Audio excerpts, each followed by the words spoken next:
Welcome to the Growth Guide podcast. I'm your host, Clint Murphy. Every week, I talk to authors, subject matter experts, and millionaire mentors to share the lessons that will help you and me be better, achieve more, and become financially free.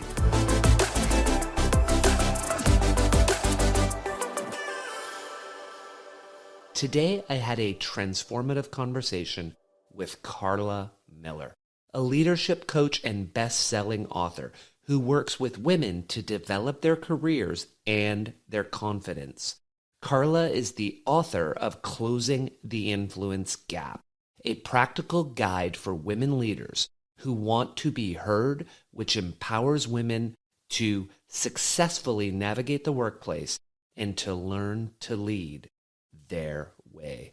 Enjoy the conversation.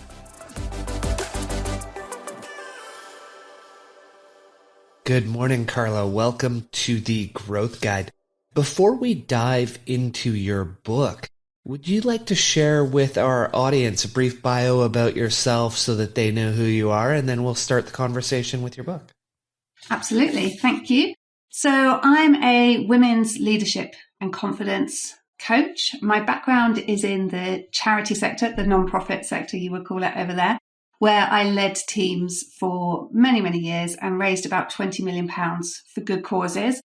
I found myself in leadership positions quite young. By 29, I was a director and sometimes found it hard to get my voice heard when surrounded by people who are a lot older than me and by lots of men as well. And I learned to build my confidence. I learned to influence effectively. And when I later became a coach, I started sharing these tools and techniques with other women and discovering that actually it wasn't just me that was experiencing those issues and these techniques were helpful. So I've been coaching women now for about 14 years.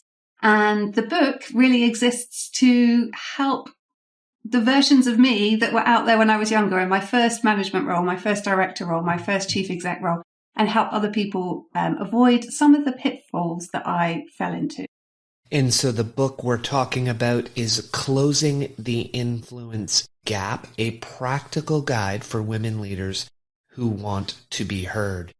And where I'd love to start with that is in the beginning, in the introduction, you talk about the idea that women in a senior leadership position are twice as likely to be the only one or the only woman at their level in the workplace, and women of color are often and only in two ways and even more likely to be on the end of disrespectful behavior, which is why you want them to know two things. You're not alone.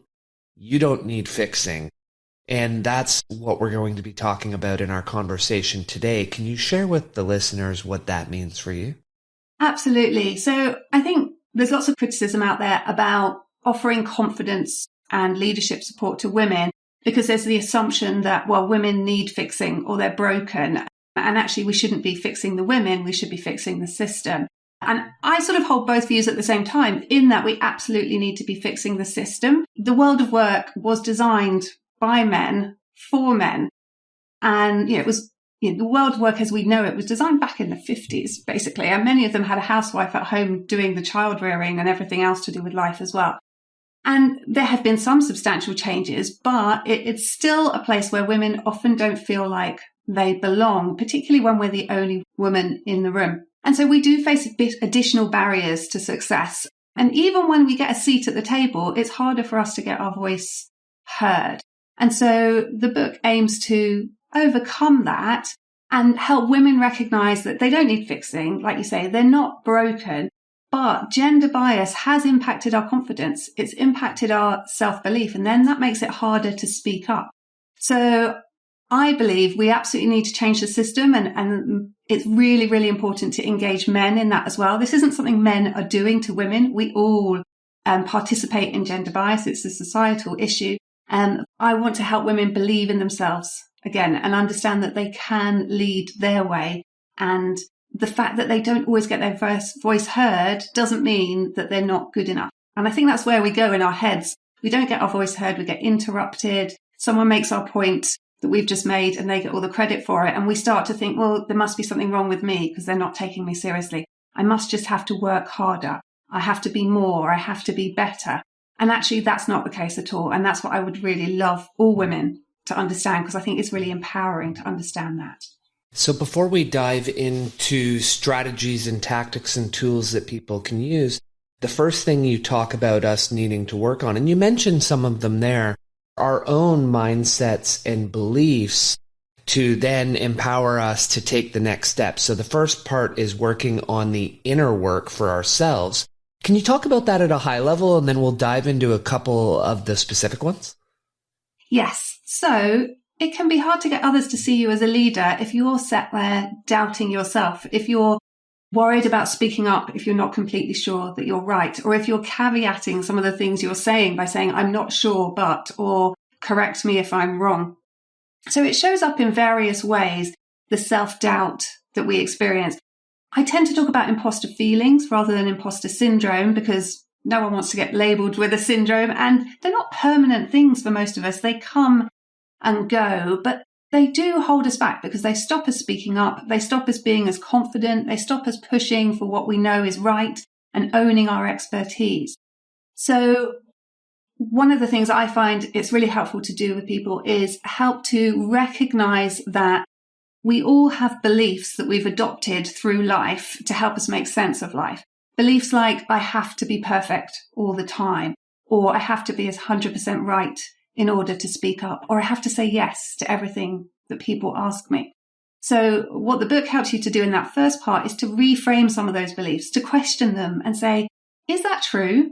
Is it always true? And is it serving me? And if it's not serving me, how do I want to feel about this? And what new belief could I create? We also look at your inner critic, so that negative mental chatter that you have in your head. Coaches, we like to call it your inner critic. You might have heard it called a gremlin or a saboteur. But I find it's really helpful to personalize that as well, so that you can then recognize, oh, that thought I'm having might not be true, might not be helpful. And it's just my inner critic getting really vocal because I'm out of my comfort zone at the moment. And then the final thing we do as part of the core bit of seeing yourself as a leader is help you to tune into what I call your inner leader, but that calm, wise, confident part of yourself. And we've all got it. We just can't access it quite as quickly as we can access that inner critic. So the book teaches you to do that. And then the other thing it looks at in that section is some of the behaviors that come from those beliefs. So working to the point of burnout, for example, or finding it challenging to say no. I see a lot of that. I mean, burnout is much more common in women than men, particularly over the last few years. Here in the UK, we had a lot of lockdowns and a lot of homeschooling, and much of the burden of that fell to women. And I think that's really exacerbated that burnout. But it's also due to this idea that, if I just work harder, then I'll be recognized and then I feel good enough. So we address a lot of that in that first section. Okay, let's dive into it. Where I'd love to start is when it comes to imposter feelings, you talk about recognizing the inner critic and working with our inner critic. Can we start with that as part of the imposter feelings to help people work their way through reducing the imposter feeling? Yes. So I think there's a lot of crossover between your inner critic and imposter feelings. What we're talking about as a whole really is self-doubt. And there's an analogy I love for this, which comes from Elizabeth Gilbert, who wrote Eat, Pray, Love. And she also wrote Big Magic, which is the book that this idea comes from, where she basically says when she's writing a book, she's on a road trip. And next to her in the front seat is creativity, because when you're writing a book, you need creativity. But she also recognizes that part of the journey of writing a book is fear. And so she recognizes fear is on that journey too. And she says to fear, okay, fear, my friend, you are welcome in the car on the road trip. I accept that you're here, but you are not in charge of the radio. You are not giving directions, no backseat driving, and you're not allowed to drive. And that works really well when it comes to imposter feelings, your inner critic. And fear is another word for that. For some people, it comes up as fear. For some, it's worry. For some, it's self-doubt. Some of us have multiple inner critics. Some of us just have one that we can identify. But we don't want to get rid of it altogether. It's just part of the human experience. And we don't need to beat ourselves up for experiencing it. And I think that happens a lot. I speak to women on the phone and they say, I really want to work with you, but I don't know if you're going to be able to help me because my inner critic is super, super loud. And I say to them, you're literally the fifth person that said that this week. We all believe our inner critics are super loud. And that's why I love getting groups of women together, because we're constantly comparing our messy insides to everybody else's completely sorted outsides. And when you have those safe conversations, you realize, oh, that person that I really respect and admire, who's got it all together, their inside is just as messy as me. They experience that self-doubt as well. So for me, it's exactly that. It's recognizing your inner critic part of your journey through life, and that's okay. But what we don't want is for them to be doing the driving. We want to be able to recognize, oh, it's getting really vocal back there, trying to take control of the steering wheel or change the radio channel. Actually, I don't want it to do that. And so we put it in the back seat. And for me, in my head, I visualize my inner critic and I basically say, thanks, but I've got this. And I choose to put those thoughts aside quite quickly and move on. And some of the things you talked about, you called it turning down the volume on your inner critic. We're putting a name to it, a voice, a personality, something that it would be easier to silence. Is that? That's right. Because when at the moment you hear all this negative chatter and you hear it in your own voice, and we believe our thoughts. We believe all our thoughts are true, most of us, particularly when we're hearing them in our own voice. And so if we can assign it a bit of a personality, then we can start to differentiate those thoughts from the other more helpful thoughts we're having. And it just creates that pause, that space where we can make that choice as to, right, do I want to listen to that or do I not want to? So personifying it is a really nice way to do it. You could also just picture turning the volume down. So that's why I talk about turning the volume down, because you could imagine the voice just getting smaller and smaller, quieter and quieter and quieter. Or if you visualize it, you can imagine them getting smaller and smaller and smaller. And the idea is that rather than your inner critic being a scary thing, which I think for some people it can be, instead it becomes a bit of a laughable thing. So at the moment, I have a bit of an inner critic called Paranoid Pandora, where suddenly I see something or notice something about my body and I think, oh, there's something seriously wrong with me.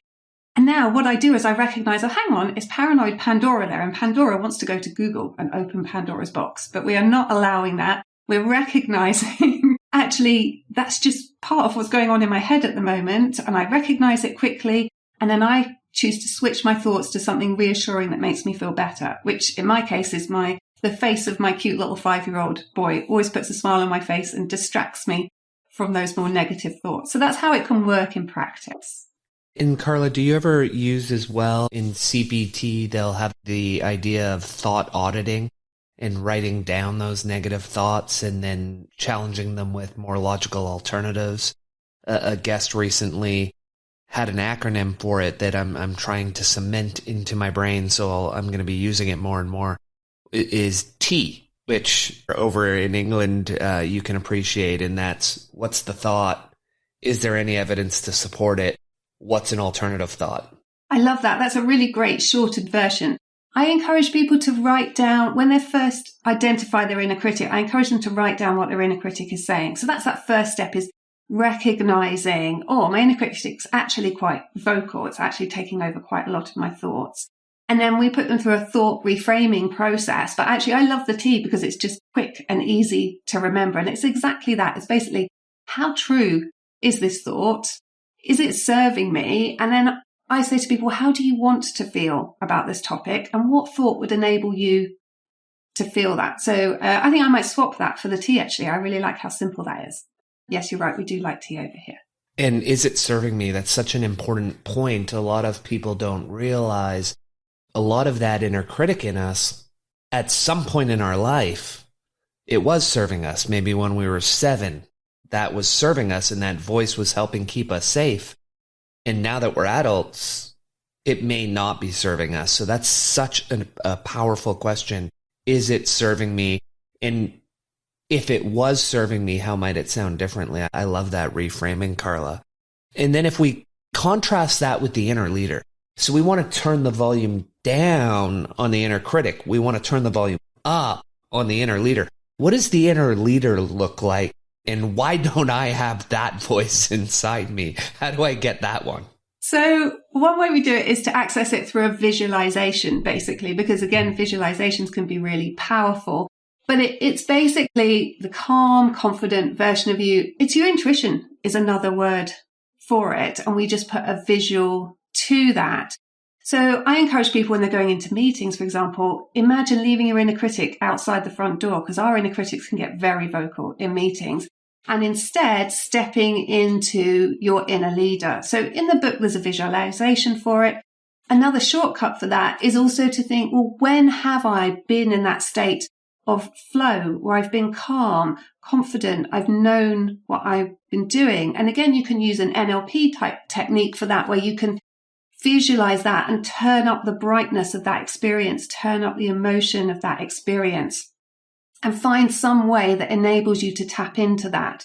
So I've got clients that have got images that remind them of their inner critic, or remind them of a period of life when they did feel really confident and really calm and really in control. And just tuning into that changes how your nervous system feels. It changes your body language. And you can just go into meetings, onto calls, feeling more grounded and believing in yourself more. It's really about learning to trust yourself. And it's a visualization tool that enables you to do that. And we're going to talk about that even as part of pre-meeting routines later, which I loved your methods for pre-meeting routines that we're going to get to. In the intro, you talked a little bit about the idea of burnout and how that's been more challenging for women over the last 3 years of COVID. I've definitely seen that with we call it the invisible workload, and how much more that increased for them during the pandemic with homeschooling and everybody living at home. So that was very visible. And even yourself, early in your career, you got caught in the trap of linking your value as a person to the quality and quantity of your work, which is an absolute recipe for disaster, until your coach asked you two good questions. What would happen if you didn't try to be perfect at everything? And what would happen if you didn't give 110% over time? So you've used those two questions to drive a way to break your habit of a lifetime of overachieving. Can you take us through what the questions did for you and how you recommend someone else get out of that habit? Because you've done more work and have your own recommendations on top of what your coach gave you back on your journey. Yes. So I remember being asked those questions by my coach, and we were sitting in a cafe having lunch, and I actually started hyperventilating at just the idea of not trying to be perfect at everything and not trying to over deliver all the time, because it had been my default through life. I don't know if it's an older child thing, but I know that I have a lot of clients that experience that same thing, where basically we're trying to prove our value to ourselves and everyone around us. And the more challenging the roles we go into, the more we're feeling that need to prove that we belong, to prove that we're good enough. And even when other people are telling us we are, we still don't necessarily feel like we are. So I was terrified of making mistakes. And so I felt like I needed to be in control of lots of things. I'm sure it made me quite difficult to work for, because I think I'm a really relaxed person, but actually working for someone who wants to be in control all the time is not very relaxing. And I recognized at that point that actually being perfect, trying to be perfect, wasn't serving me.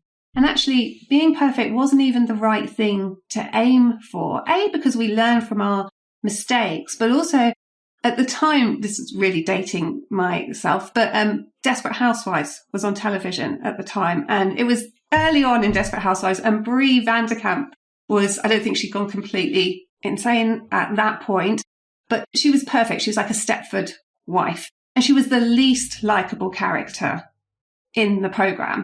And I realized I was trying to be like her, and I didn't want to be like her. And for me, that really helped me understand actually my imperfections are what make me likable and even lovable, and recognizing and accepting those.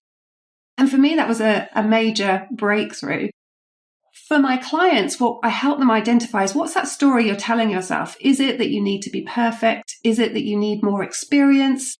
We all have these unhelpful stories. And exactly like you just said, taking them through what you've called the T process is a really, really effective way to do that. And I think in terms of the giving 110%, my coach shared a really helpful analogy for that as well, which was, if you were a car, and this is driving stick. I don't know if many of you drive stick over there. In the UK, we call them manual cars, and we pretty much all still drive them. In a car, you wouldn't expect it to go in fifth gear, in the top gear, all the time. You would completely destroy the car. And that's what I was trying to do. I would literally, and I still notice myself doing it sometimes now, foot down flat on the accelerator all the time, and wondering why eventually I feel like I'm going to break down. And so just recognizing that it's okay. It's good to be able to switch into fifth gear, but it's okay to be in third gear. It's even okay to stop sometimes and have a rest. That it's a marathon, not a sprint. And I think it's really useful to know that, to recognize that, to find role models who are doing that. Over here, we've got a lot more of the 4-day week happening, which is fantastic. I'm really seeing that actually people are more productive and getting more done when they're working 4 days rather than 5 days. You know, that really aligns with this way of thinking. So I think we need to do two things. We need the practical things in place that help us to slow down. But first, we need to work on that mindset and ask, what's driving me to work so hard? What is the thinking when I'm in that state of panic of, oh, actually, I must do more. I can't stop. I can't switch off. What's the thinking behind that? And that's where coaching can come in super handy to help you identify that. It's really hard sometimes to identify your own limiting beliefs or unhelpful thoughts, because to you, they're just facts about the world and life that you think are completely true. And so part of that, and we've already talked about this a bit and had a bit of a conversation about it, is part of what's both driving that, the over-delivering, the overachieving, and the inner critic / imposter feelings are the idea of limiting beliefs and negative thoughts. And you have your own framework for reframing them. Can you take the listeners through the steps in your framework and we can share that with them?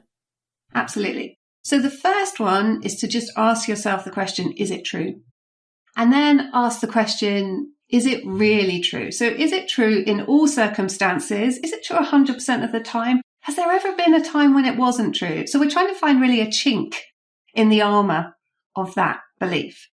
And then help you understand the consequences of holding on to that belief. So what is it costing you? So questions like, how does it make you feel and act when you think that thought? And that can be really sobering to recognize, oh, actually, it's making me feel really terrible about myself, or it's making me play it small rather than be noticed by other people. And then you say, how do you want to feel? How would you want to show up differently? And then finally, what new belief would you like to create around that? And then embedding that belief, which one of the best ways to do that is think, well, if I believed this, because your brain doesn't believe it yet, it's new. If I believe this, what action would I take? And start by taking that action. So in the same way as confidence, sometimes we don't feel the confidence before we take the action. We take the action, then we feel the confidence. We can do that with a new belief as well. So we can think, well, what is the step I would take if I truly believed this new belief? Affirmations are also really, really helpful. We have so many thoughts. So we have somewhere between 60 and 90,000 thoughts a day. Studies seem to vary. We know a lot of them are repetitive. We think a lot of them are negative, but I haven't seen a specific study on what percentage are negative. But we've got a lot of these repeating negative thoughts going around our head every day. So just coming up with a new belief is not going to replace something that's building a pathway through your brain, a neural pathway for decades. So we want to repeat them. So you might, for example, you might write them down multiple times every day. I have a 2-minute timer on my toothbrush, and I find it so boring, that 2 minutes. So I do affirmations in my head during that time. I know someone like Tony Robbins likes to say it out loud into the mirror.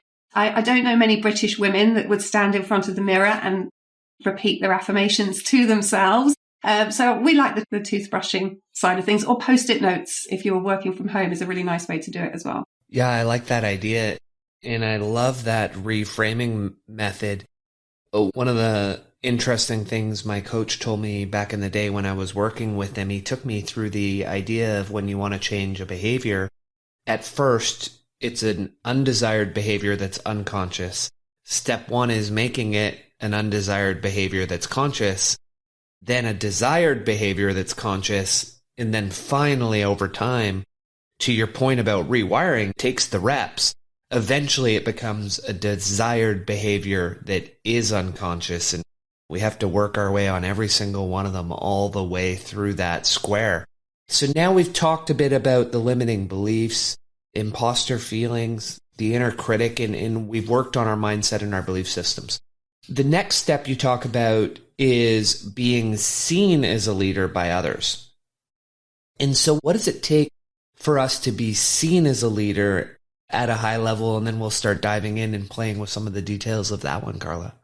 So for me, a lot of this is about stepping into the authority that comes with your job title. So society trains women to be really comfortable with responsibility, taking responsibility for things, putting other people's needs before our own, people pleasing, all of that, saying yes to everything, all of that side of things. And much of that doesn't go that well with stepping into a leadership role where you're having to ask people to do things, for example. And society doesn't train us to be comfortable with authority. And in fact, many people still are uncomfortable with authority. There's a fantastic book. So my book is mainly about how do women deal with this. There's a fantastic book on the issue of gender bias called The Authority Gap by Marianne Seagard. And she gives lots of examples in that of how she's interviewed women in some of the top positions in the world, and they're still being challenged by many levels below them, challenged as to whether they're right or wrong because their authority isn't being respected. So there's a lot of foundation there for why women don't claim the authority that goes with their job title. But I encourage people to do that. We may not naturally have gravitas or authority, but actually, as well as taking on the responsibility that comes with your job role, you need to claim the authority that comes with it too. And so that might look like setting really clear expectations, holding people to those expectations, setting and holding boundaries. And I see a lot of people do the first bit, or we'll set our expectations, but then people will let us down or not do the task that they've been delegated. And we go, oh, okay, you had other priorities. That's fine.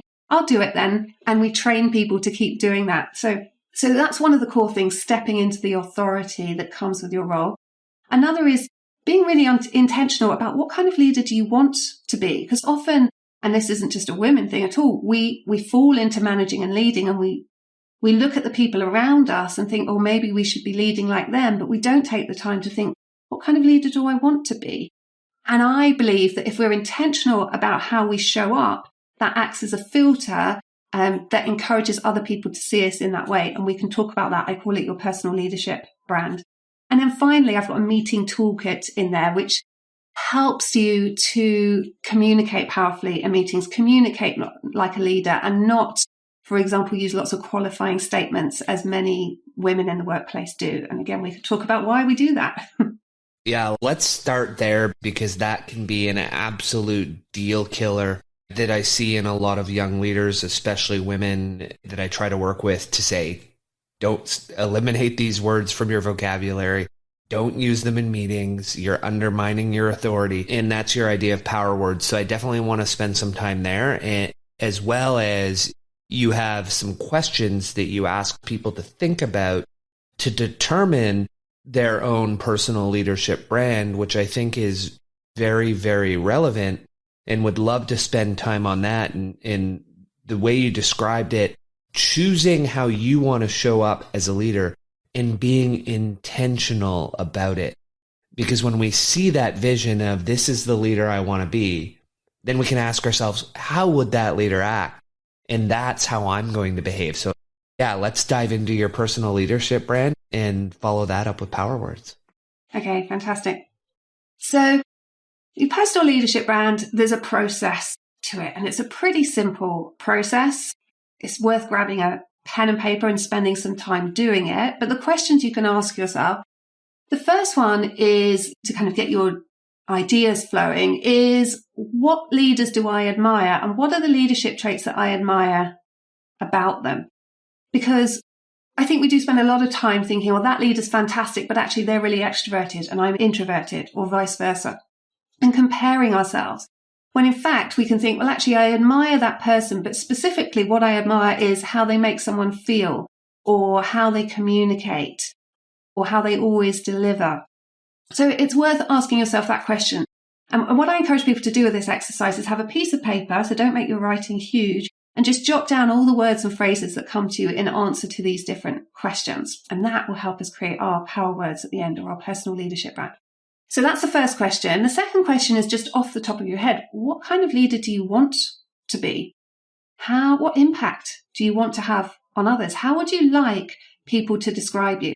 Because what I should have started by saying is your personal brand is people's lived experience of you. It's essentially how people would describe you. So it's how maybe your team members describe your management style, what your peers think of you, how your manager describes you when they're talking about you in the organization, what your chief exec thinks your potential is within the organization.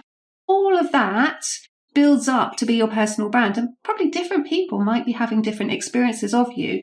And we're all going through our days probably reacting as much as we're responding. So not being as intentional as we could be about how we show up. So thinking about, well, what kind of leader do I want to be? Putting some headspace into, go for a walk and just ponder that question. Then from there, we think about, well, what do you uniquely bring and what's important to you?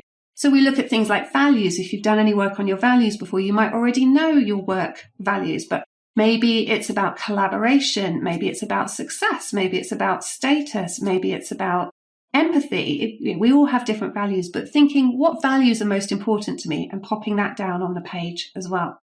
And then we look at, well, in terms of what you uniquely bring, what strengths do you bring? Because we don't want you to be a leader like someone else. Actually, this is about how your workplace needs you to be the best version of you. They need you to be more you. And I'm not talking about completely unedited. No one needs to show up in the workplace completely unedited. But I'm talking about owning what you're good at rather than trying to fit yourself into the box that you think leadership should be. So thinking about your strengths, it might be things you've had feedback from. It might be things that you really enjoy. There's a model, and I don't think I put it in the book because it doesn't belong to me, but there's a model called the Zone of Genius by Gay Hendricks. Have you ever come across that one? I've come across Zone of Genius a fair amount of time on Twitter. There's a writer, Sahil Bloom, who uses Zone of Genius fairly regularly. So the model that I'm referring to, and there may well be a crossover between the two, is by Gay Hendricks, who wrote a great book called The Big Leap, which is a fantastic personal development book. And it was aimed at entrepreneurs, and it said basically you could put the tasks that you do into one of four boxes. There's your zone of incompetence, the things that you're really not very good at and that absolutely drain your energy. Then there's your zone of competence. So these are the things that you're decent at, you're probably pretty average at. They don't drain your energy, but they don't give you any energy. Then there's your zone of excellence, which are the things you're really good at. They do energize you. And the zone of genius is almost like the top 5 or 10% of your zone of excellence. They're the things that come so naturally to you that you probably undervalue them, but actually they're very, very effective and very valuable. And it might be you've received feedback on them. It might be that's the bit of your job you enjoy the most. It might be that's the thing you do for free because it's so rewarding, or you just feel really in flow when you do it. So I keep people through an exercise when we do this in person, helping them identify their zone of genius. And actually with women, I help them to own it as well. The first time I had a group of women in a room, we did this exercise. There's about 20 of them. And I said, now stand up and share your zone of genius with us. So stand up and say, I am excellent at X, or I am brilliant at X. Of 20, I think 2 managed to do that. The rest of them were like, well, someone once told me this, or my line manager says, or I think I might sometimes be okay at this. Or people felt very, very uncomfortable owning their strengths. And I would put good money on the fact if you had had a room full of men doing that, they would have felt a lot more comfortable owning those strengths. Because again, society does not really celebrate women owning their strengths and confidently saying what they're good at. It can be seen as quite threatening, as too strong. We have taken those messages on board from when we've been young children, and things are changing, but they're not changing quickly enough. And just like you said earlier, many of our thoughts are developed when we're children, our inner critic develops when we're young, and that way of thinking often stays with us. So going back to the model, identify your zone of genius, really own the things that you are uniquely good at. And you don't have to be the world's best at them. You just have to be really good at them and really enjoy doing them. Then the third part is recognizing your leadership style doesn't operate in a vacuum. I've seen people move from one organization to another, and they've been successful at organization A. They move to organization B with a different culture, and it's really not going down very well at all, and they're unable to adapt. And so this is the bit about adapting to the organization. So look at your priorities over the next 6 months and think, in order to achieve those priorities, what leadership traits do I need to have? And what do my team need from me as a leader? And then also, if you're looking to develop within your organization, think, what does my organization value in its leaders? Because in one organization, being collaborative could be the best thing you could be. In another organization, it's much more competitive, and being collaborative is seen as a sign of weakness. So you've really got to operate within the culture that you are sat within. So that's what we do to gather your list of words. Then you've got a list of words on the page. I usually play some nice music, and you highlight the ones that really leap out at you, ideally picking a few from the different sections of the page so that we're bringing in all those different questions we asked. Then from there, let's say you've got 8 to 10 words, we want to refine that into 3 words or phrases. Now, I say 3 because we want this to be memorable. Your personal brand is not a statement that you're ever going to share with anybody else. This is just for you. So we want them to be things you can keep front of mind. And it might be that you look at some of those words and go, well, actually, there's one word or one phrase that sums them up.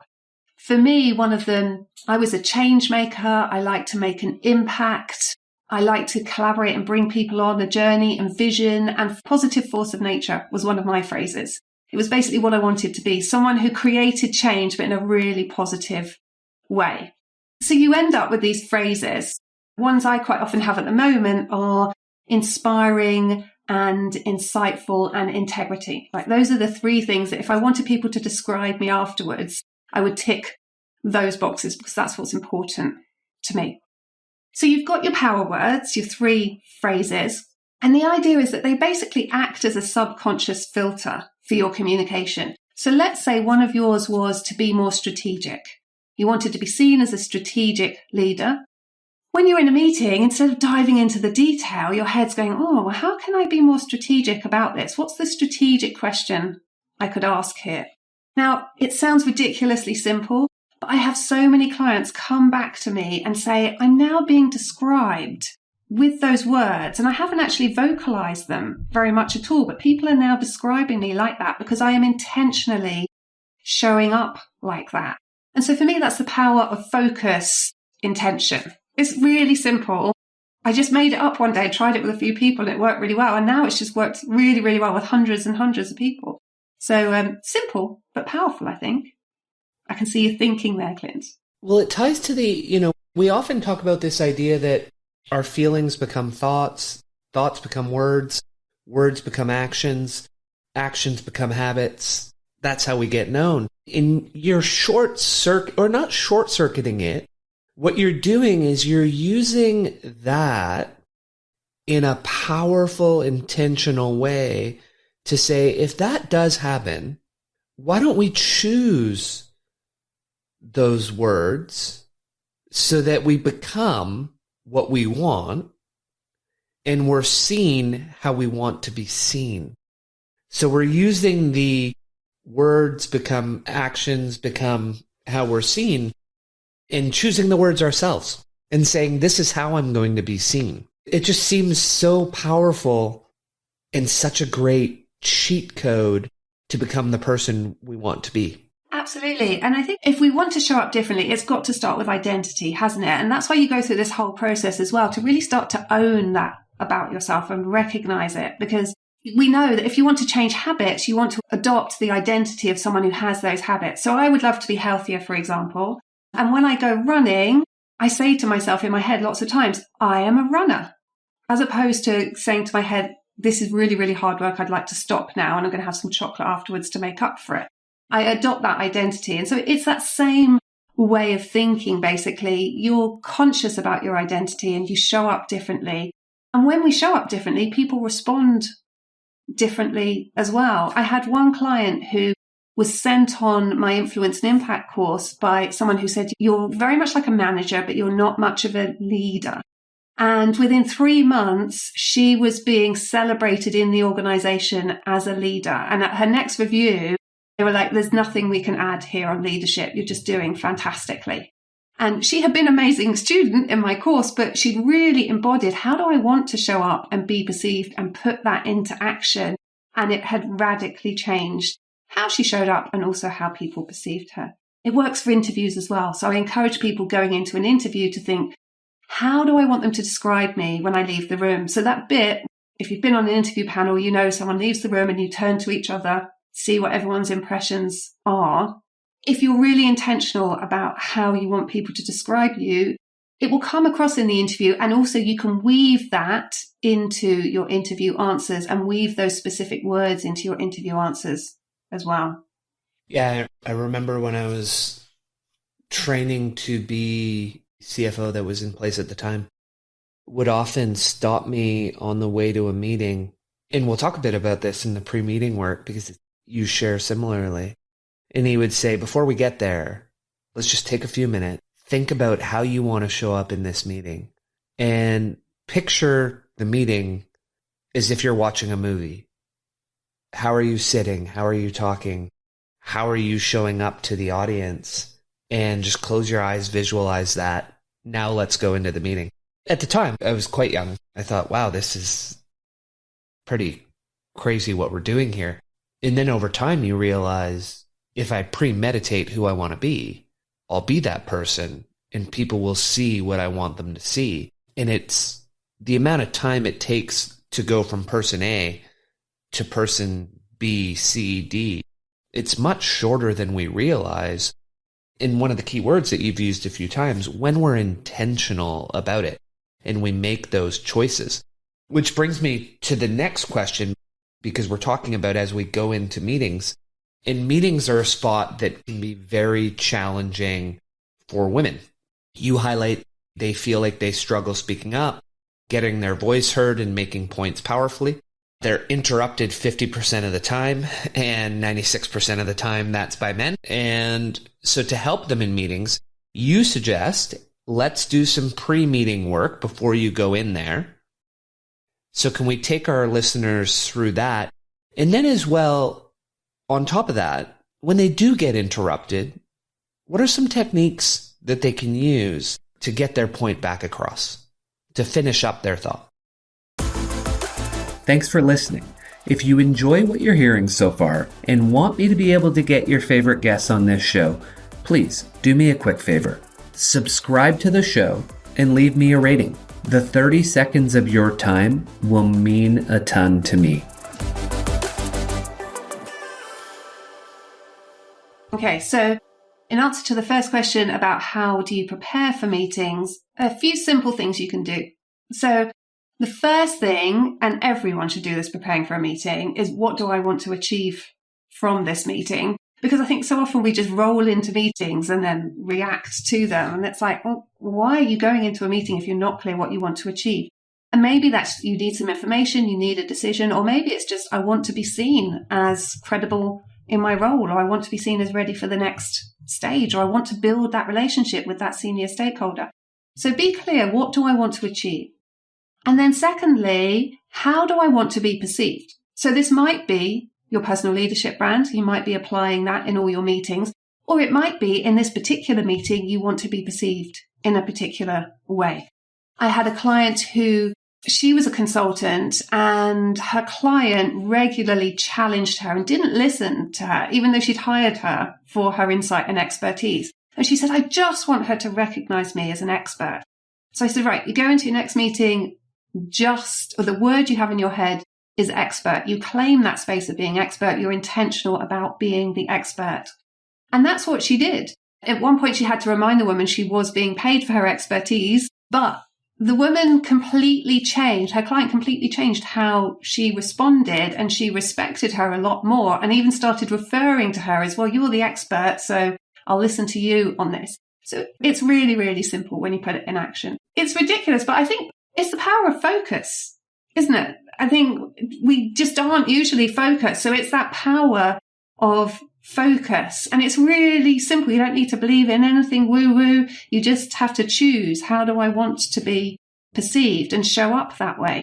I have other clients where they're a group of women and they're in a startup, and everyone at the most senior level is male. They attend these meetings as well, the women, and they noticed that the men were presenting everything they did as a strategy, and everyone was going, wow, that's amazing, so strategic. Whilst the women were talking about their workload and their plans and what they'd done, and weren't getting much credit for it. And they all sat there and went, has anyone noticed that men use the word strategy an awful lot?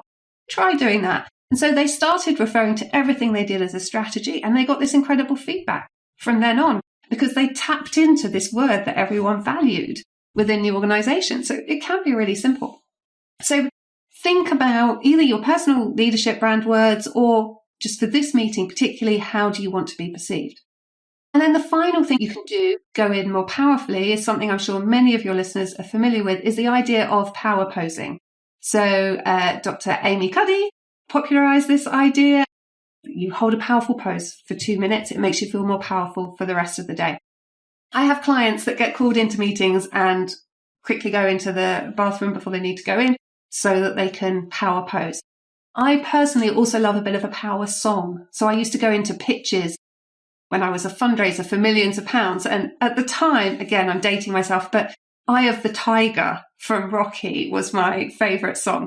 But later on, I was a managing director of a recruitment company. I was made managing director after 1 year in recruitment. And these very people that had trained me, I was now leading. And they were amazing. So they weren't challenging at all.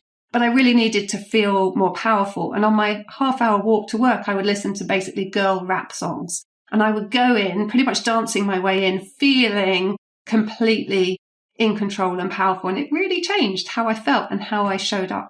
So those are the 3 things you can do. What do you want to achieve? How do you want to be perceived? And what can you do using your body language or music to go in feeling more powerful? That's wonderful. And we look at it. A lot of people use the idea of the law of attraction. And I have a few friends and we always say, hey, we should replace the law of attraction with the law of action.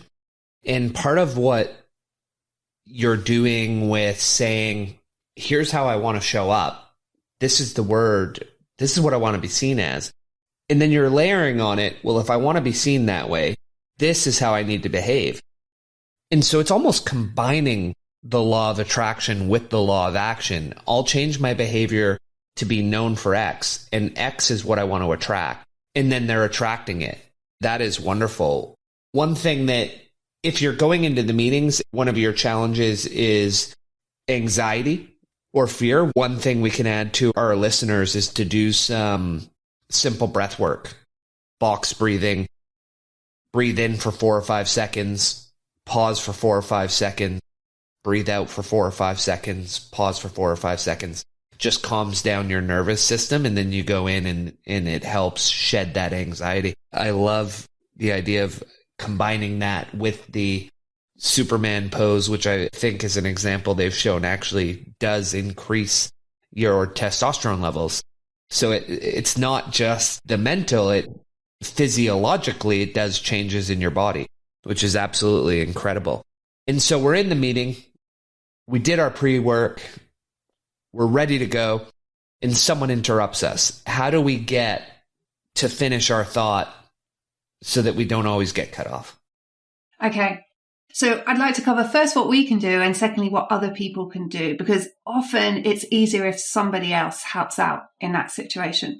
So when we're interrupted, you have to choose how assertive you want to be in that situation. And I would say there's a cultural divide here, because I think, and I don't know about Canada, but I know in America, certainly the women are more assertive in the workplace than in the UK. So in the UK, we sit there and we decide, well, how senior is this person and how can we get the floor back without creating tension that distracts from the point we're trying to make?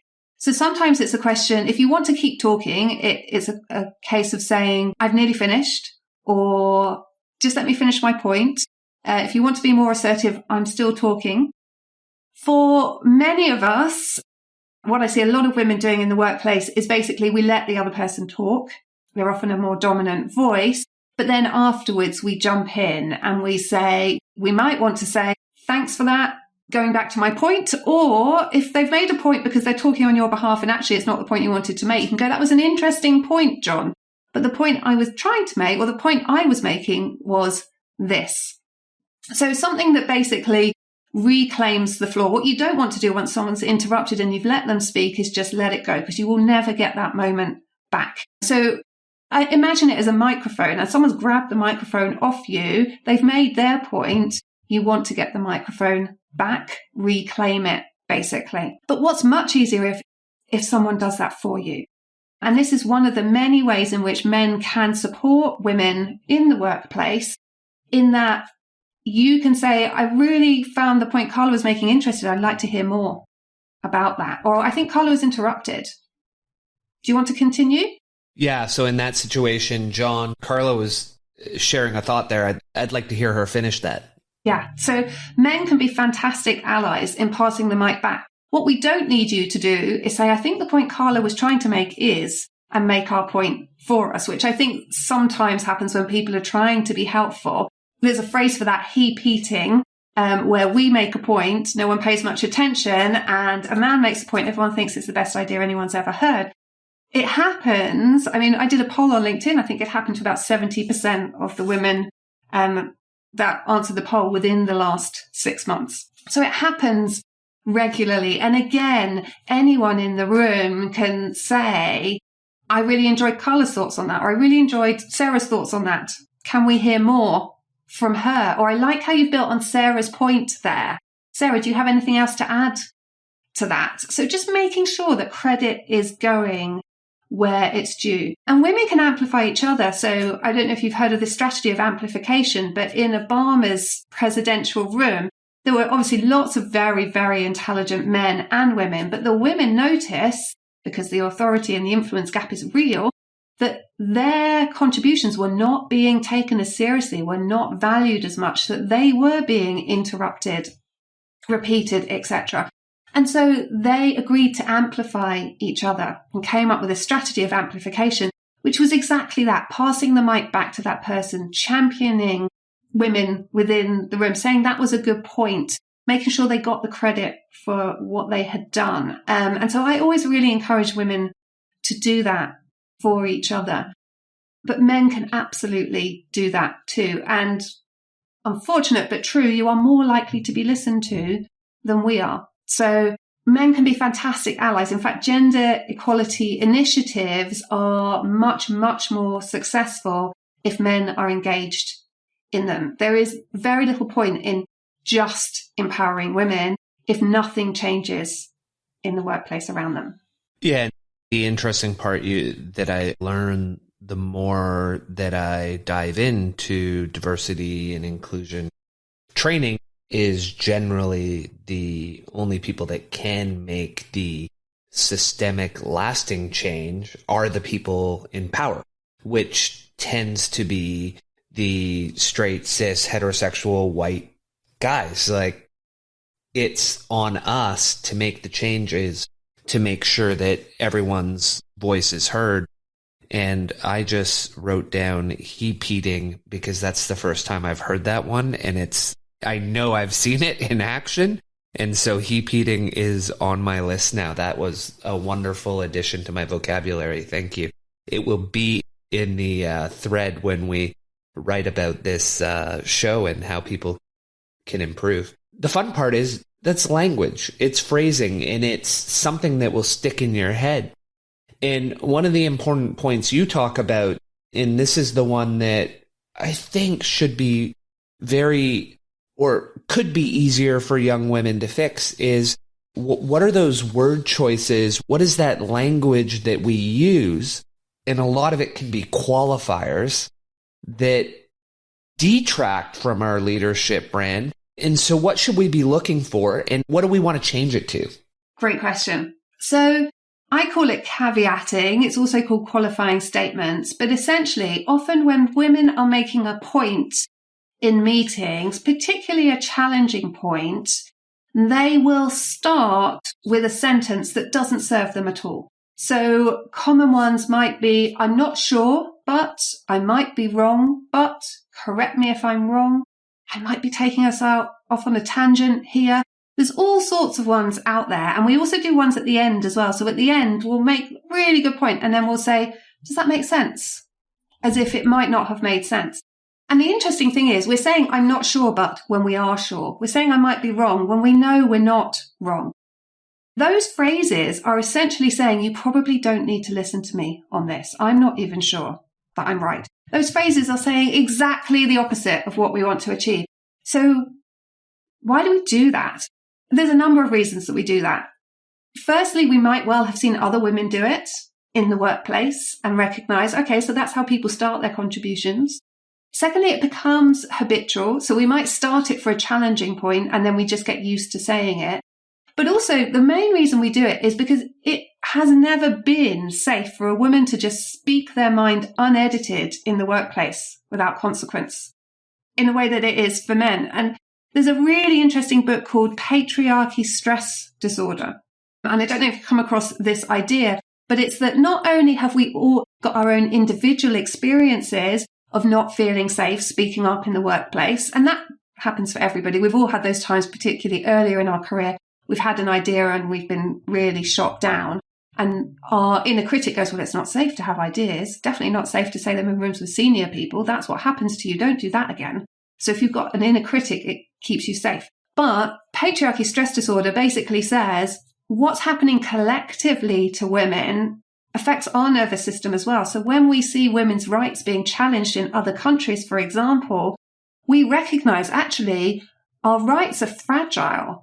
They're tenuous. They're kind of gifted to us and people can take them away at any point so we don't feel safe. We also, this comes through genetically as well. So it's absolutely fascinating. They did experiments on mice. Not that I'm a fan of experimenting on animals, but they did experiments on mice where inflicted some kind of pain on mice where the smell of cherry blossom, or I think it was the smell of cherry at the same time. And 3 generations later, so mice that had never been exposed to any form of pain, they were terrified of the smell of cherry because it had just been passed down genetically. So the book, Patriarchy Stress Disorder, basically says it has never felt safe as a woman to speak up unedited. And we do know that we are judged more harshly. We do know that men are competent unless proven otherwise. Women in many, many rooms assumed incompetent unless they prove otherwise. And there's a few books out there that are brilliant at evidencing that. And it's a very depressing read. But the other thing that we know happens is that people confuse confidence and competence. So men are generally a lot more confident, and then people assume, therefore, that they're competent. And there's a great book on that. I'm trying to think what it's called. It's something like, Why Do So Many Incompetent Men Become Leaders? Written by a man and a fantastic ally, because a woman could never write that book. Can you imagine the reaction if a woman wrote that? Written by a man, fantastic ally. But it does say we're valuing the wrong things in leadership. We're valuing confidence when we should actually be looking at competence. We're looking at all of the wrong things in leadership. So, sorry, that was a very long-winded answer to what are the things that we are doing that are not serving us in meetings. So what we need to do is to replace those phrases with phrases that achieve the same thing but are empowering rather than disempowering, because we still probably want to soften our more challenging points. And again, there might be cultural differences here between different countries, but certainly a woman cannot speak as directly as a man can in a meeting and get the same response. And studies show we need to be likable in order to succeed in the workplace, which is just really deeply annoying, but is something that is evidence. So we want to be able to introduce our point. So it might be a case of saying, there's something I'd like to contribute here. It might be a case of using questions. Could we think about this in another way? Have we explored all the options? Are there any avenues we haven't gone down? Do we, I've lost them off the top of my head, but there are many. I always say you can always ask a question rather than making a statement. By asking a question, it's really hard to get shot down, but you can strategically shape and shift the conversation and the narrative of a meeting. There are many things that you can do. And then at the end, if you're someone who says, does that make sense? Just stop saying, does that make sense? Because it does make sense. And if it doesn't, someone will tell you or ask a question. And if they're asking a question, it doesn't mean they didn't make sense. They just need the information in a different way for their thinking style, or they need more information. Instead, make your final point and then decide what you're going to say at the end. So it might be to say, I'm happy to take questions on that. I'd be interested in your thoughts on that. Another thing a lot of women do is we make our point and then we start doubting ourselves and then we mumble on and kind of fade away into nothing.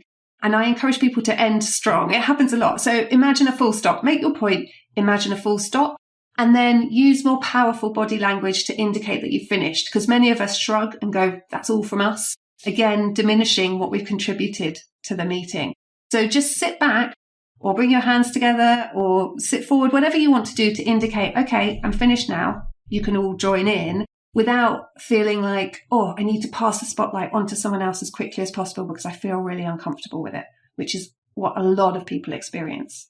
And can you even end with something like that? I notice I've been doing that in social audio media rooms. When I'm finished a point, I'll either just stop and shut off my mic, which is like to your point, a hard stop. Or sometimes I'll just say, whoever's chairing that meeting, back to you, Steve, and just shut off my mic instead of continuing the ramble. But I'm not sure in a meeting I'd want to say, back to you, Chris, and shut myself down. Do that hard stop and get comfortable with it. Exactly. Or just come up with one phrase you do feel comfortable with, which might be, well, I try not to make it too close, like any questions, but it could be value any feedback on that. I'll be really interested to hear people's response to that. Anything that says, okay, I'm now welcoming conversation on this. And then people know to expect that from you. And they also know not to interrupt you halfway through because you haven't sat back and said your finishing phrase. And something that really intrigued me there was you said that men can be confident without any qualifiers. Women need to have some. And I know somewhere in my leadership journey, for some reason, I learned that I speak with 100% confidence, even when I'm only 60% confident. And I've had the conversations with my teams to say, hey, I've learned this about myself, so always do ask me questions and challenge it. Why is it okay for men to just have that confidence level? And you're saying the research has shown that if women behave in that same way, it doesn't actually get them ahead. Because it's threatening. Because we have this idea in society of what a woman should be like, and a woman should not be direct. But we would be called demanding. There are a whole list of words that are applied to strong, direct women that are not applied to men. So we might be called demanding, a diva. There are worse words that I don't like to repeat. But there is a whole load of language that is only applied to strong women because it's a challenge. And again, this isn't any one individual. It's not a flaw from any one individual. It's that society teaches us to value different things in men and women. And that absolutely needs to change. And I think we can all think of women who are strong and empathetic. So Jacinda Ardern, for example, in New Zealand, she's amazing because she leads in her way, but she also doesn't take any crap from anyone. And I think it's finding that way. I think we can be confident, but what I don't think women have the luxury with gender bias as it stands to just say what we think and not have any consequences from that. And I think men, you don't have to go through that filtering process in the same way. In fact, that act as if you're 100% confident when you're only 60% confident. Many, many women would consider that to be inauthentic. So it's really interesting. We would consider that to be faking it till you make it, and we'd be worried that we would be found out. Yeah, which is why I have imposter feelings horribly all the time. Well, you would do, wouldn't you? If you feel like you've got to pretend that you know more than you do, or you're more sure than you are, that is going to lead to imposter feelings, isn't it? So I can't say that. I would much rather, I said, I'm 60% sure of this. You know, there's room for error, but based on the knowledge I have at the moment, this is what we're doing. This is why we're doing it. We'll course correct if we need to. I do think imposter feelings come from the fact we think we should know all the answers, when actually sometimes we just don't. And that's okay as leaders to not know all the answers. Yeah, it's interesting. I had another guest on who we were talking about a similar topic. And she, in some of the research she'd done, it indicated that men and women, which ties to what we're talking about right now, actually, they have very similar levels of imposter feelings. Men have a habit more of just saying, okay, well, the imposter feeling's there. I'm just pushing through it, and I'm going to act as if that imposter feeling's not there, which is a bit of an interesting contrast. And the acting as if I'm going to be confident even when I'm not confident ties to that idea that you'd already touched on, which is a great transition jumping point, to gravitas. And some of gravitas can take purposeful, concerted, intentional effort over time. As an example, I've noticed, I'll say in my workplace or even with me personally, as I've extended my time as a leader, I've slowed down my speech pattern. It's a calmer tone. I speak from a deeper place in my body, so the tone that comes out is a deeper voice. And I've seen people who seem like they're going from a character in like an anime show to Bat Dad. And for people who don't know, Bat Dad talks like this. And I'm thinking, well, does no one notice that that guy didn't talk like that a year ago or 2 years ago? Like, it's just deeper and deeper every single year. And so you talk about this idea that if we want to have gravitas, there's certain things that we can do in our behaviors and how we show up. And you have a framework for here's the steps you can take to increase it. What are some of those that you can share with the listeners that can help them show up as that leader? I think the first thing I want to say is I distinguish between authority and gravitas. So for me, authority is about, okay, I'm owning the authority that comes with this role. I'm acting as a leader at this level.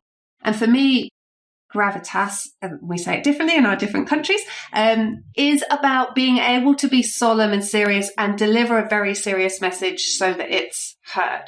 So that might be used, for example, in performance management or in holding someone accountable for something. Or you're a young woman in a room full of 60-year-old men and you need to be seen as having more gravitas. So for me, I do not think that you have to have gravitas all the time. So I have clients who come to me and say, I'm not being taken seriously as a leader because I'm being told I'm too nice, I'm too smiley, I'm too happy. And I call bullshit on that, basically. You can be smiley and happy as long as you can also make the tough decisions and have the tough conversations in an appropriate tone. So for me, it's about a tone. And there are numerous steps you can take, and you've alluded to some of them. You can slow down the pace of what you're saying. So you can use more pauses. You can make your point and pause. So really own that space. We sometimes worry as women that if we pause, someone will jump in. But actually, if you do it in a way that owns that pause, and you don't change your body language so people know that you're still continuing to speak, that can be really helpful. And also your tone of voice. So we often speak from just our throat, basically, quite high pitched. Actually, we want to speak from our gut and our diaphragm. And so learning how to do that, and I find I must do this with my podcast. I notice sometimes, actually, I can lower my voice and it has a greater sense of authority. So if you watch newsreaders delivering bad news, they'll slow down and they'll lower their tone of voice. Now, what's really interesting, my thoughts are evolving on this because I run a course called Be Bolder, which is a confidence course for women. And women love it and find it really empowering. But one of them came back to me and said there was one thing that really didn't sit well with me. And that was the idea that my voice has to be lower for me to be taken seriously as a leader. Why aren't we challenging that and saying it doesn't matter how high-pitched my voice is, what I have to say is still credible? And actually, I think she makes a really valid point there. And I'm not talking about trying to be like someone else. So I do think if you're delivering something serious, the person you're going into a meeting with needs to know that that's serious. And that's about energetically becoming more solemn, and your tone of voice, slowing down, taking pauses, much more use of silence rather than filling the silence is really, really important. However, she is right that to be taken seriously, we shouldn't have to sound more like men. So that's something I'm still thinking about at the moment, actually, is should I keep saying that, or should I be challenging that and saying, actually, women's voices are higher. I mean, when you're high pitched and you're struggling to take a breath, it's very hard to take you seriously, but equally, it's very hard to take someone seriously if they're super slow, so slow that they're boring. So I wonder if that's something that we do need to actually challenge and go, is that an assumption we're making because our picture of gravitas and authority is a man? I don't know. What do you think? I think your course is likely wonderful and you don't need to change it on the feedback of one person if you've had so many people through the course. And where I would challenge her is there are so many societal constructs that we should absolutely challenge. And was I taken or am I taken more seriously as a man when I modulated my tone and modulated the speed of my speech? And without a doubt, 100%. So I don't think it's necessarily about women speaking like a man per se. Rather, even women or men, when we slow down and when we do deepen, there's a certain level of, for example, when I'm on the podcast, when you will hear my voice go up, and probably you'll notice for yourself, is when we get excited. And when we're talking about something exciting, because then you're out of that place of mind where you're being serious, where you're being thoughtful and purposeful, and you're just letting it go. And so I think to some extent, when we hear someone speaking that way, our brain may say, oh, they're not in that deep spot. They're not speaking from that deep core. They're just being fanciful. Because I know that's when I lose the ability to stay below a certain decibel or what have you. So absolutely, we should be taking seriously however our voice is. But if we go down the list, everything you and I are talking about today, like, we should be taken seriously if we use qualifier statements. We should be taken seriously if we don't do our pre-meeting work. But the reason we're giving these tools to people is society has trained people to think a certain way. So we could tell someone, hey, you should take me or Carla seriously even if we're high-pitched. But if you go back to your experience with the mice, we've been trained for thousands of years that if someone speaks slower and deeper, like a shaman, that's the person we're going to listen to and trust. Almost any time you hear a spiritual leader, in almost any culture now that I think about it that I've ever heard, long pauses, slow speech, deep, and you look at them and say, that person is so wise. And that seems cross-culture. So I think we as humans have been trained just to zone in on that voice. And so it would be great if we didn't need it. But I think that would take thousands of years to change. And you and I, we wouldn't be able to influence it. So that was a really long answer to that. And to the point, anything we suggest, generally, there will be a small subset of the population that says, well, I don't think I should have to do that. I think all of society should change instead. It's true. For me, I think it's really useful to have that reflection back and for me to question myself and just double check. Am I exacerbating a situation here, or am I helping to to empower people to lead their way so that we've got a different variety of what leadership looks like going on here? So yeah, it's interesting. And it's just the tone, like the deepness of voice, which genetically favors men, where it's like, oh, I can see the point she's making there. But I like your reframe. Well, there's two different things, right? There's, when I'm talking to you now, I'm not modifying my voice. I'm simply speaking from, to your point, a deeper diaphragmatic breathing, diaphragmatic speaking versus throat speaking. And so it comes out deeper. There's that, and then there's artificially making my voice deeper by changing. Now, we're not suggesting people start modifying their voice. We're simply saying it comes across stronger when you speak from a deeper part of yourself. That, to me, is less faking. It's less inauthentic. We're simply saying if you speak from a deeper part of yourself, it will come out differently and be interpreted differently. it's still your voice. It's just from a different spot. If we say, hey, be Bat Dad and play with your throat, because that's not real. That can't be permanent. Whereas when you speak from a deeper spot, that can be permanent. It's just teaching you to speak from a different part of your own, but it's still your voice. You're not faking something. I think that's a really important differentiator, given what we talked about earlier with the faking till you make it. It's still your authentic voice. It's just you hadn't found it yet. Exactly. It's extending your range, isn't it? Yes. And using your full range rather than sticking to a limited range. So yes, I agree. So now we've worked on our mindset. We've shown up as a leader. Now you want to teach people how to influence people. And you have a 6-step model for influencing anyone at any level. What are 2 or 3 things that our listeners should be zoning in on to increase their influence at work? What are a couple of the ones that you really want to hammer home for them? So I think the first one is, if you need to influence someone, you need to be able to put yourself in their shoes. And it helps if you've done the groundwork of building a relationship with them, because that will make it easier. But if not, you could be doing some research to understand more about their situation. But often we think influencing is other people round to our point of view. And that's not how I see influencing. I see influencing as going in with your perspective, recognizing there are other perspectives and finding the way forward that's most effective for everyone. And so, because what happens at the moment is we think we're right, they think they're right, we're making the other person wrong, and it's really hard to make any progress. And that gets ingrained in tensions between individuals and departments. Whilst instead, if you can recognize, okay, so where does this sit in their priorities? What concerns might they have about it? What else is keeping them up at night? What are their stakeholders going to think about this? How does it impact them?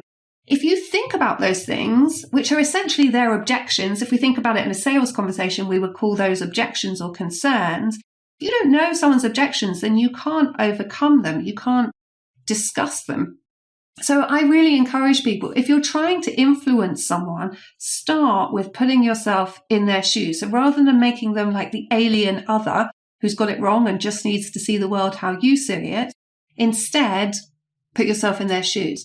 And then I think the other key thing you can do, and this is really useful when influencing senior stakeholders, is think about the language that they use and what's important to them. So if you've got a senior stakeholder you really want to influence, I encourage you to get really curious. Think of yourself as a researcher or a spy and gather information on that person.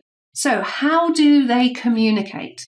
Are they direct and to the point, or do they love to tell a story? Are they someone who really wants to chat about your dog or your partner or your kids for 10 minutes before getting into the detail? Or are they someone that just wants you to get to the point? Do they want graphs, pictures, data, proposals? All of these things, if you get them wrong, can get in the way of them hearing your message. So this isn't part of the 6-step model. It's a separate point. But the more you can speak the language of senior stakeholders, the more what you're saying to them is easier for them to take on board and for them to think, oh, that could be something I would have thought of myself because it's landing in my language. They're using phrases that I've used before. They're communicating in a way that I don't have to put any brain power into translating. It makes sense to me. We are all programmed, and this is one of the reasons why men get promoted more than women. We're all programmed to be drawn to and respect people that remind us of ourselves. And so you can sort of mimic that by using their language. So it's not about being inauthentic. It's about being able to flex your language and your approach based on the person you're trying to influence. Yeah, that jumped out at me. I remember there was a time where I'd be at a leadership table and I would notice all the guys around me would all speak the same way. They would all use the same words, the same phrases. And I remember always thinking to myself, are these the Stepford partners? Have they all gone to the same school of programming? Because it sounds like I'm hearing the exact same person 6 times. And maybe there was a level to what you're saying in that they realized, well, if I want leader A to like me and promote me, I'll speak and talk and mimic the speech patterns, the behaviors, the language choices of leader A. And then they became leader B, and leader person C was like, well, if I want to be A and B, I'll start speaking like A and B. And all of a sudden I'm sitting at the table thinking, my gosh, am I number 7? Did I mimic these people? Are we all the same? So I absolutely hear you on that one. And so a couple things that you talked about in there, because you touched on something that you later talk about as cognitive flexibility. Can you talk to the listeners about what that is and how we can develop that? Absolutely. So the idea of cognitive flexibility is, and it's a fantastic leadership trait or skill to have, is to go into any given situation, and rather than going in like most of us do with this is my perspective, this is what's right, but I'm willing maybe to listen to other people. Cognitive flexibility is the skill of being able to go in and, before coming to your own conclusion, listen to and really hear the other perspectives. And so it's the same as this leader speaks last idea from Simon Sinek, basically, that instead of going in knowing you're right and then you get that groupthink of people agreeing with you, instead you recognize that the way you're looking at a situation is one perspective. And we all look at things through our perspective, our lens of our experience. We know that there's confirmation bias. So we know that our brain decides on something and then only really sees the evidence that supports it and chooses to ignore the evidence that doesn't support it. And that can lead to not being open to different perspectives at all. So just recognizing this is my perspective, there are other perspectives, valuing and asking to hear other perspectives, a brilliant skill to have. And particularly when it comes to influencing, and it's another way of saying putting yourself in someone else's shoes. We have an exercise where if you're struggling to influence someone, I would get you to stand in one position and think, right, how do I feel about this person and this situation? And write that down. And then I would encourage you to go to another part of the room or to sit in a different chair and pretend you're stepping into the shoes of the other person and write down, how do I as the other person feel about this situation, about that other person? And then the third way of doing it is to then enter a neutral space, or you can helicopter up and imagine you're looking down, or imagine you're a coach analyzing the situation and say, what am I seeing playing out here? What am I seeing with this neutral perspective? And it can be really helpful. Often people struggle to put themselves in the other person's perspective, which shows we're really stuck in needing to be right. And I often say to people when I'm coaching them, so do you want to be right or do you want to be happy? And I think this refers to relationships a lot as well. You can either sit in that place of I'm right and they're wrong, or you can sit in a place of having a discussion where maybe no one's right or wrong and there's different ways of looking at things. So that's just a really simple exercise. But influencing generally goes better if, instead of thinking these are the facts and I'm right and I just need to convince someone else of them, you recognize this is my perspective.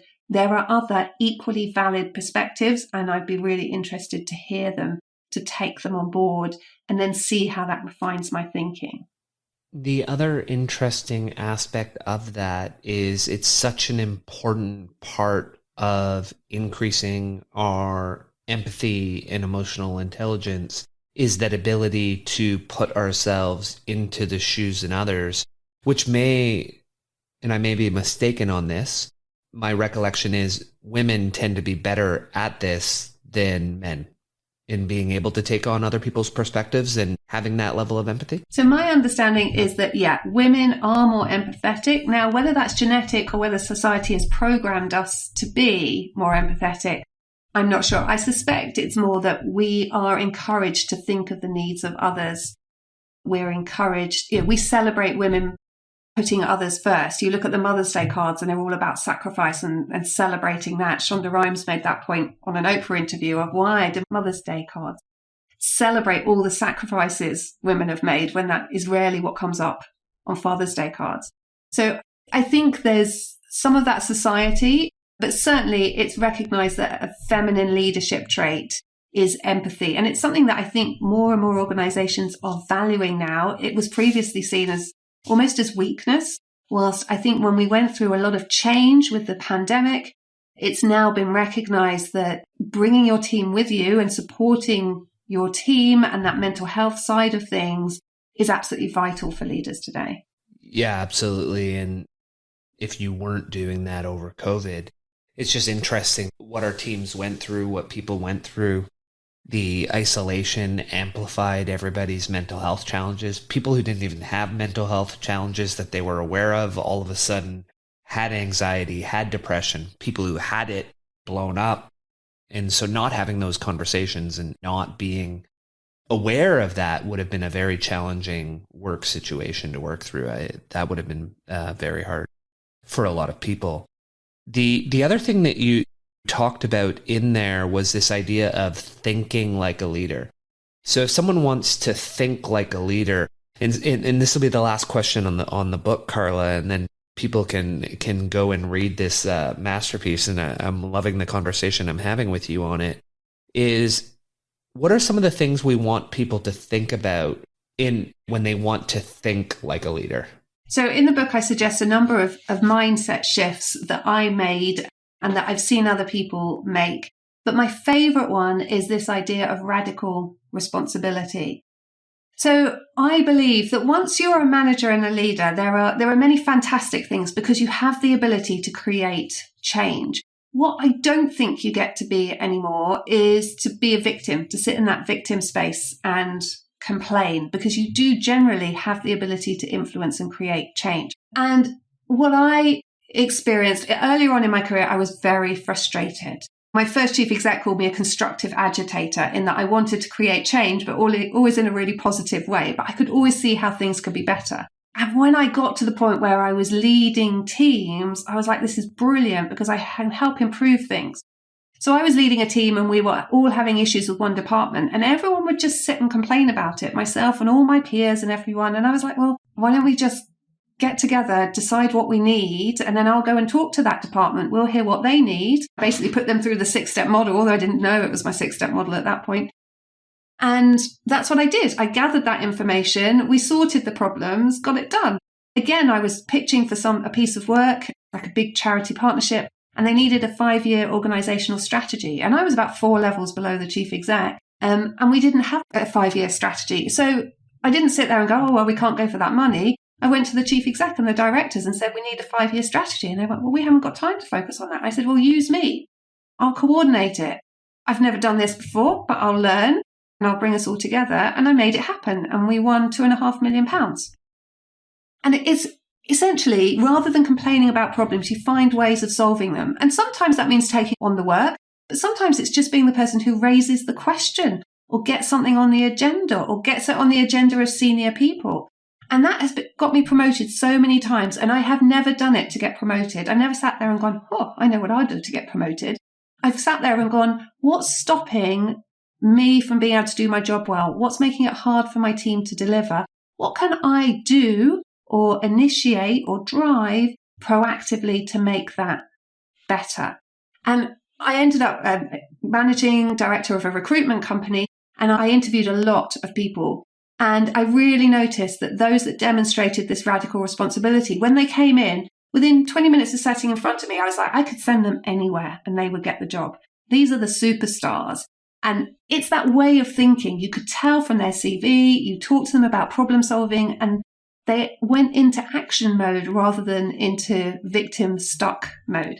So for me, that's the main thing you can do as a leader, is really think about, where am I not taking radical responsibility? So where am I complaining? Where am I feeling stuck? And how could I think about that differently? Maybe I've got more power and influence in this situation than I think I have. Where could I start to create the change that needs to happen?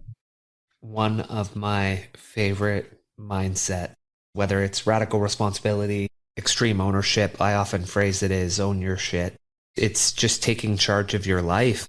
And a lot of the things we've talked about today fall under that bucket. We can let things be the way they are, or we can make these little tweaks and take responsibility for who we want to be, how we want to show up, and make these shifts to how we do that, and we'll get further ahead. So that's a great spot to end the formal conversation. Do you have time for a quick final 4 questions that we throw at our guests? Yes, sure. Okay.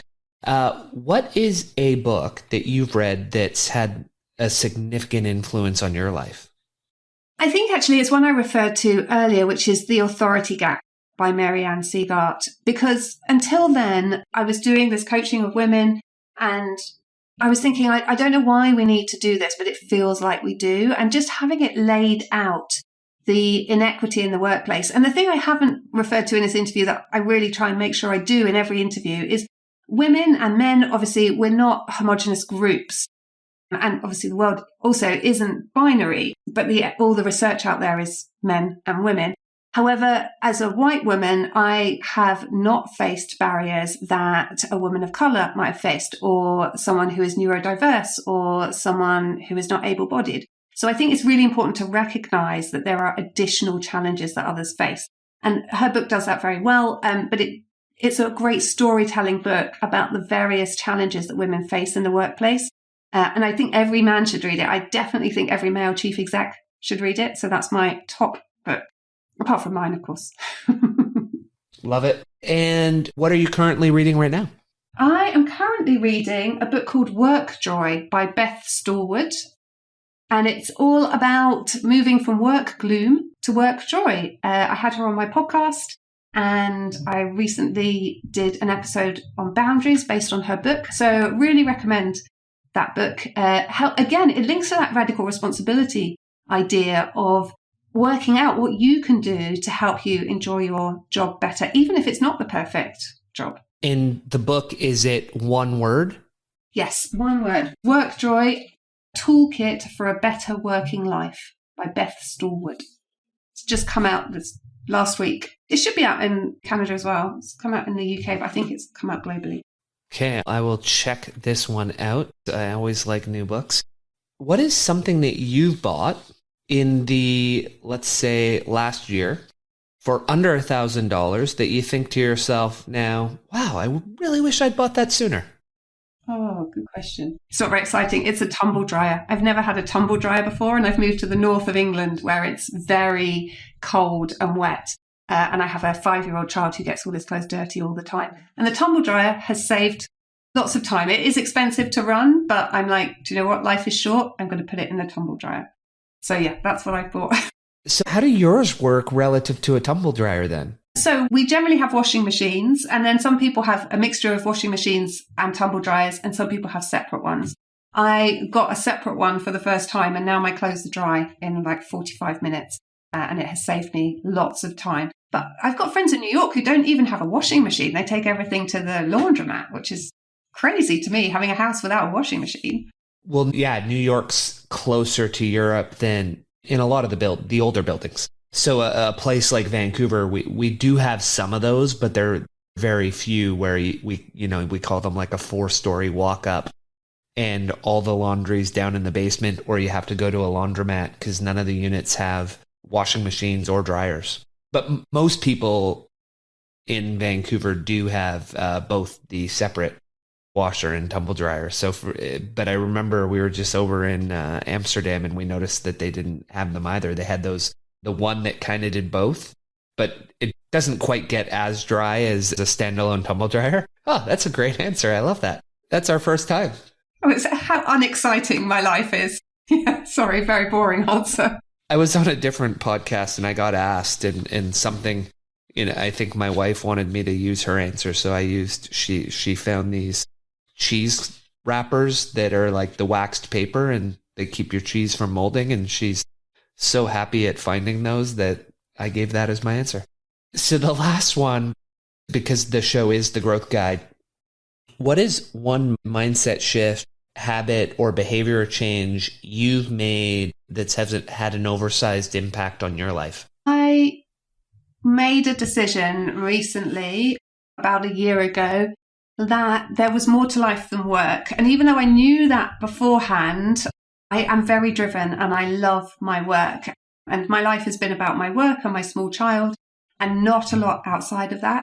And just recognizing life is short and I can do good, but also work less. And so that's my motto at the moment: do good, but work less. So I moved from near London to the north of England, very near Scotland, into a little village. The pace of life is very different. When I walk my son to school, I see what we call fells, but big hills with snow on them today.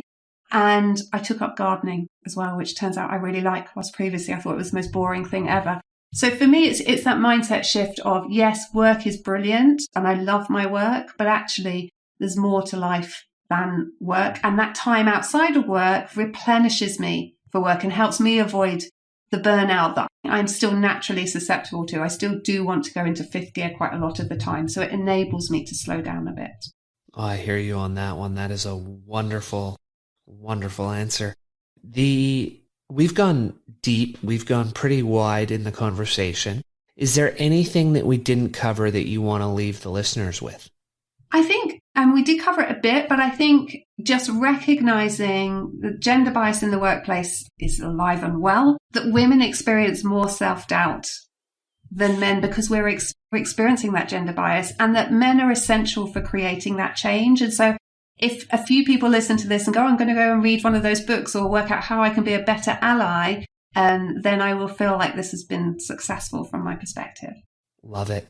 And where can our listeners find you, Carla? So you can head over to the social media I'm most active on is LinkedIn. I spend a lot of the time on LinkedIn, so you can find me there. Feel free to connect or follow there. My website is carlamillertraining.com, and that's where you'll find out about my open programs and courses. And obviously the book can be found on Amazon or any good bookshop. Oh, and I have my own podcast, Influence and Impact for Female Leaders. And actually, it's not just for leaders, it's for women in the workplace. And we talk about all sorts of issues that impact women in the workplace. So you're obviously a podcast listener. If you're listening to this, go and give Influence and Impact a little bit of a listen. Excellent. So we will have all of that in the show notes and all of the ways to connect with you. Thank you very much for being with me on The Growth Guide today. I really appreciate it. Thank you so much. I really enjoyed my chat.